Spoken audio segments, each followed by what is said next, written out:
Hey everyone, welcome back. Today, we're looking at a voice that has become instantly recognizable across generations. From legendary acting performances to his iconic Cockney accent, he remains one of the most imitated stars in the world. Here are the best impressions of Michael Caine. Michael Caine, we asked him once, how do you go about choosing a movie? And he said, well, what I do is I sit in a nice, comfortable chair and I read the script they want me to consider.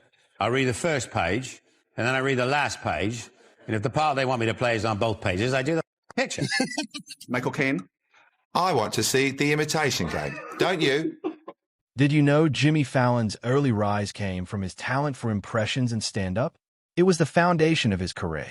And naturally, Michael Caine became one of the signature voices in his repertoire. Mr. Wayne, you are forgetting all your problems. Well, you were both doing Michael Caine. Ed Docky had to do the correct Michael Caine impression. Right, you just sound like you got a cold. But what if Michael Caine was sick? That's what you sound like. No, you're making it sound too blocked up. You've got to speak like that. When he's younger, it's a bit higher like that. Yeah, he talked like that. Talk like that. And years ago, he spoke like that. But these days, it's a little lower like that. Because he smoked so many cigars, it's a bit more like that, all right? And then when you get emotional, you've got to make your voice crack like that. Most interpretations of Michael Caine's voice follow a familiar pattern. The tone, the pacing, the unmistakable delivery. But thanks to Dana Carvey, audiences have heard that voice placed in some truly unexpected and unusual contexts. Michael Caine is a toddler.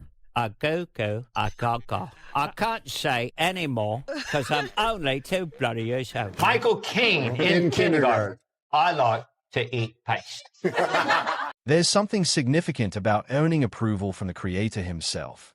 When the original voice acknowledges the impression, it adds a level of validation that few performers ever receive. I can do that. My name is Michael Caine. I can do that. Not many people know that. My name is Michael Caine. That was beautiful, guys. My name is Michael Caine. Oh, you can do it at all. I can do it better than you. I'm actually... Yeah, I know. That's the best one I've ever heard. Over the years, the actor has grown accustomed to people trying to sound like him. The voice has become part of popular culture. But the real question is, how well can he impersonate himself? I can do it. Can you do it? Yeah. Hello, my name is Michael Caine. Not many people know that. I sound like this bloody moron. You know where they've got me now? They have me on the birthday cards, you know. Yes, when you're the job. It's your birthday today. Not many people know that.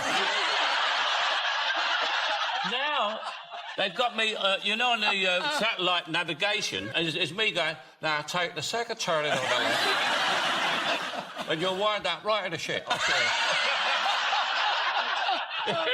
It's clear he can take a joke. After all, surviving Steve Coogan and Rob Brydon impersonating you for a living requires a certain sense of humor and a thick skin. To you, tonight's not about you. No, tonight is about one very special man.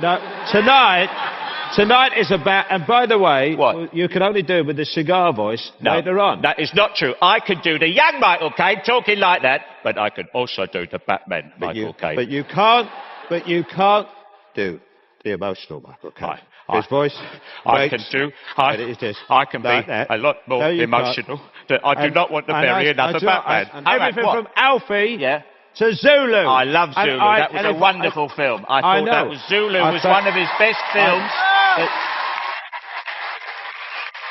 You're funny men, but you're out of shape. Of course, not every Michael Caine impression is perfectly spot on, and that's part of the process. Some attempts capture the rhythm.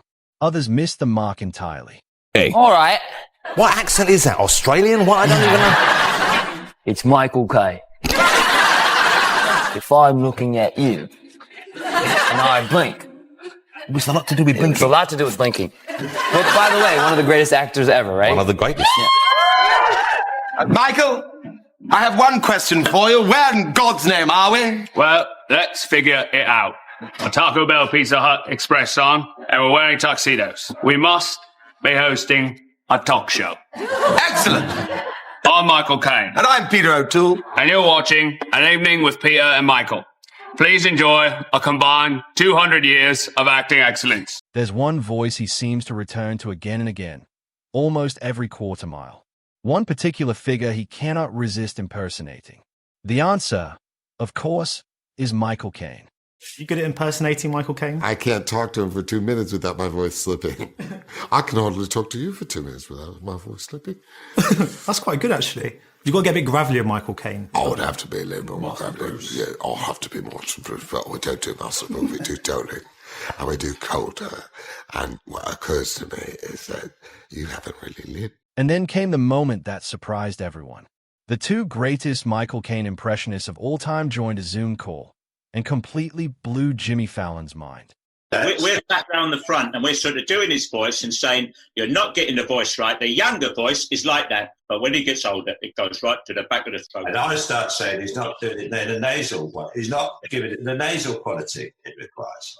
You're only supposed to blow the bloody doors off. Yeah. and he gets emotional now, right? His voice starts to crack like that. Yeah, his voice starts to crack because he's getting very emotional. Because she was only 16 years old. She was only 16 years old! It doesn't even have to be a very emotional scene for him to be emotional. He could just be saying, I'd like a cup of tea with a milk and 2 sugars. Can you do an impression of yourself? My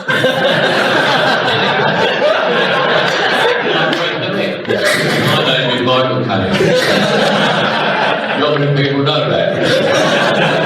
I do Michael Caine. See? Nobody. Oh, wow. Nobody knew it, Larry. I do Michael Caine. Him well. How good do you know Michael Caine? Is it this good? Do you all hang out too much then? Maybe you do. Maybe you go places and have pina coladas. Very good. I do Michael Caine in kindergarten. Oh, yeah? It's already funny.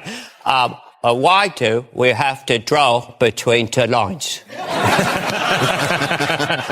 The great Sir Michael Caine's Masterclass in screen acting. Sir Michael gives this piece of advice. You always only look at the eye closest to camera. And you never blink. With an impression this precise, it's hardly surprising he secured the role of Alfred in Batman. The voice alone carries the authority and familiarity audiences expect. My name is Michael Caine. I'm a British actor. I was in A Bridge Too Far and Hannah and Her Sisters.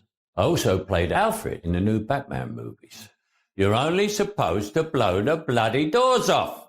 I'm Michael Caine. Thank you. I can do a pretty good Michael Caine. I always think of the line he says in his worst case scenario, I got a bed, 3 meals a day, and better healthcare than we get now. Healthcare, right? And better healthcare than we get now. Do you know about that? Oh, there's not many people know that. Do you know? What's that? This is my Michael Caine impression.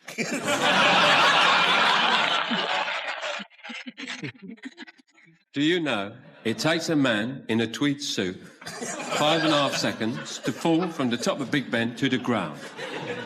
Now, there's not many people know that. What this series ultimately reveals is simple. Not everyone can deliver a convincing impression, no matter how confident they may feel. Some voices are far more difficult to capture than they appear. Hello, Ollie. Hi, Sean. So you made travel arrangements for Michael Caine, did you? Absolutely. Well, not a lot of people know that, except me, of course, because I know everything. My name is Michael Caine. Is he from Australia? He's from South London. Oh, I know what it is, and I know exactly what he sounds like. That sounds not the slightest remotely like him. Well, I don't think so, Brad. All right. Dibio, this show's amazing. That's good. That was good. All right, do it again. It wasn't terrible. Okay, ready? You really bring it though. Okay, hold on. Here we go. DBL, this show is amazing. It's very important to keep the audience's attention on you and not the other actor. If we were doing a dialogue scene together, and that might happen one day, What the director would do, he would shoot the whole conversation on one actor. Listen, George, I know you've got it. I could see it in your face. I'm sorry, but I don't know what you're going on about. I ain't got nothing. I've been as clean as a whistle since I come out of Slammer. I know you're lying to me, George. So why don't you be a good little boy and tell me where you've hidden the painting? You're barking out the wrong tree. I ain't got no painting.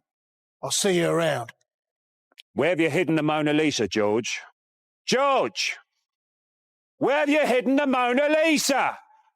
And as you're heading to the door, I heard, Rob! Rob! And I looked round, what? And he went, don't throw those bloody spears at me. I looked at, I said, what? And I said, what? He went, don't throw those bloody spears at me. Ah. I had no idea. I was thinking, what is going on? And then I realised, oh, he's doing Michael Caine in Zulu. So I went, I've told you before. If you're not going to sing, I don't want to bloody know. Now get back in the other room. In the 1960s, he used to talk like that. You're only supposed to blow the bloody doors off. But over the years, the voice has slowly changed. It's gone to the back of the throat. And you don't know whether it's going to burst into tears at any moment or whether it's going to get to the end of the sentence. He's so bloody slow. Do you, Michael Caine? Okay.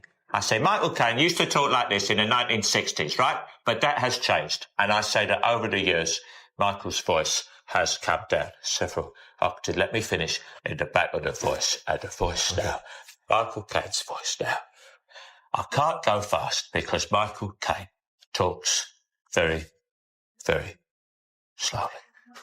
Michael Caine speaks to his nose like that. When he gets loudly, it gets very loud indeed. You're not doing it with the kind of... And you don't do the broken voice when he gets very emotional. When he gets very emotional indeed. She was only 16 years old. She was only 16. You're only supposed to blow the bloody doors off. Michael Caine's voice remains one of the most recognizable in film history.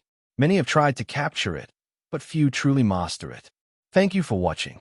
If you enjoyed this video, don't forget to like, subscribe, and share your thoughts in the comments. We'll see you next time.